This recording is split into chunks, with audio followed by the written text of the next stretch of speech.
Thank you, Dr. Copper. As always on this honorary day, congratulations are in order to all graduates. Here's to you who have survived hundreds of pages of textbooks thrown your way, cringed before checking your grades on D2L, and celebrated the successful completion of semester after semester after semester. And cheers to the lifelong friendships that were concreted in mutual feelings of nervousness and excitement during freshman year. To the professors who guided us in our path to discovering independence, and most certainly to our parents and loved ones who have faithfully trusted, supported, and cheered for us tirelessly along the way. Graduates, I extend to you a very sincere, celebratory congratulations for succeeding in obtaining your hard-earned college degree. And yet, congratulations is only half of this commemorative day. A cheery and exciting half, but nonetheless only half. It would be remissive to ignore the looming unanswered questions of what happens now? Where do I go from here? What do I do? And who do I become? For years, we exchanged ideas and exchanged discussions in this immense community of intellectuals. We invested our sweat and tears into this bank of knowledge, and yet we still don't have a definitive set of directions to follow. How are we supposed to find our place? And where do we fit in this world? I often found myself asking these very questions throughout my own college experience. But then, in the middle of a chilly November night, the answer hit me. I rolled out of bed to a dispatcher's voice over the radio. I pulled on my work pants and a Whitewater Rescue sweatshirt and stumbled to the front door in the darkness. Lights and sirens wailed, interrupting the night as I drove to the scene. And before I knew it, I was stepping out of the ambulance and trying to kickstart my sleepy brain to think through a good patient assessment. I was prepared for anything, and my mind raced as I started considering possible scenarios. Even the worst, as this line of duty requires that anticipation and preparation.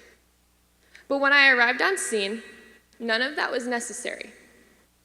I wasn't kneeling on the ground doing CPR. I wasn't pulling a patient out of a mangled car.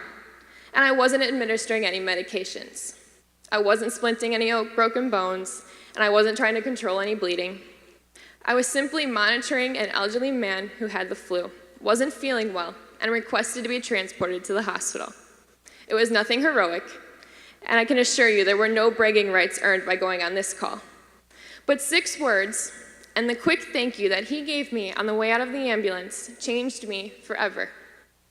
With a heartfelt smile and a tight grip on my hand, he said, "It made a difference to me." And in that very moment, I realized that I was more than just a student, a daughter, sister, EMT, firefighter, and soldier. Even with all of these titles, I maintained one that was even greater. It is that of a difference maker. And the most beautiful thing about it is that we are all blessed with this title. We are all equipped with the ability to make a difference in the world, and that ability becomes a responsibility once you become made aware of it.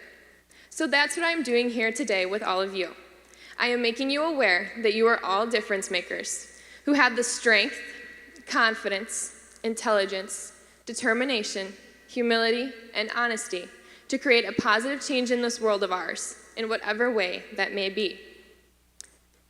This role can be tiresome. By nature, it's challenging and demanding.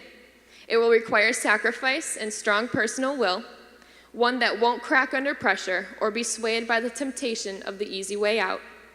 It requires following the hard right, upholding promises, and maintaining accountability of your actions and responsibilities. But your experiences at UW-Whitewater have prepared you for this. Think critically, accept leadership, and welcome challenges. Always remain just as curious as you were freshman year, and just as confident as you are now, sitting before me as an accomplished graduate.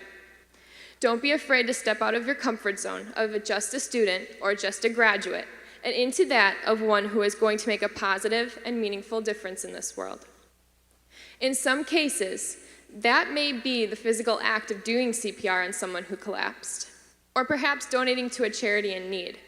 But it doesn't always have to be so tangible. Sometimes it's the little things.